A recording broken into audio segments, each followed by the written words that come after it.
Hello everyone, today we are gonna make a mango mousse cake. First thing to do is to keep the gelatin for blooming. It is a very important ingredient, and let the gelatin bloom. By the time you just take the required amount of mango and puree it in a blender, the small blender that you have with your grinder. Do not add water. Now add the mango puree to the pan. A non-stick pan would be very much better, and when it gets heated up a little bit, add the required amount of sugar and keep on mixing well. When it slightly starts to boil, you can see bubbles coming from the sides. At that point of time, just add the gelatin that you had kept aside for blooming, because it is a gelatin that actually gives your mousse a very good texture. If you see small lumps in the mango puree, it is perfectly okay, no problem, nothing to worry. Turn off your burner and keep aside the puree for cooling it down. Next step is to make the mousse mixture, and for this we need to make use of whipped cream and the mango puree that we have set aside. Use a springform pan so that you can release the mousse once it is totally set.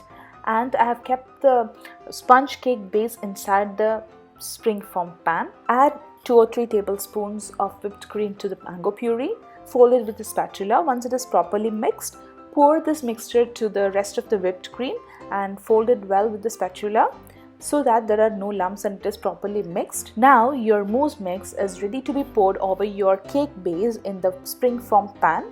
Just gently pour it over the springform pan, level it, keep it in the freezer. In the meantime, we will just prepare the jelly and keep it for cooling. Actually, jelly is the one which gives the mousse a real beautiful look. Jelly, the ingredients are almost the same as that you have used for creating the mango puree for the mousse.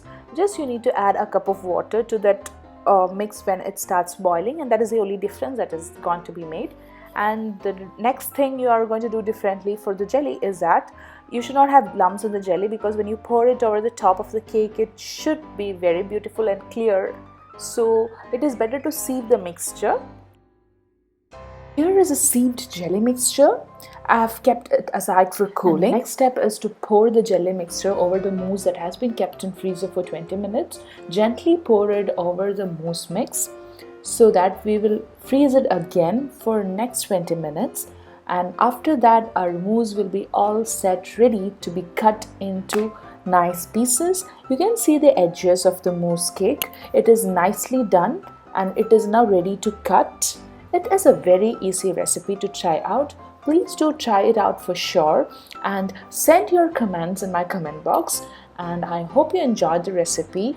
Please note down the ingredients required. They are displayed on the screen. Have a nice day. Bye-bye.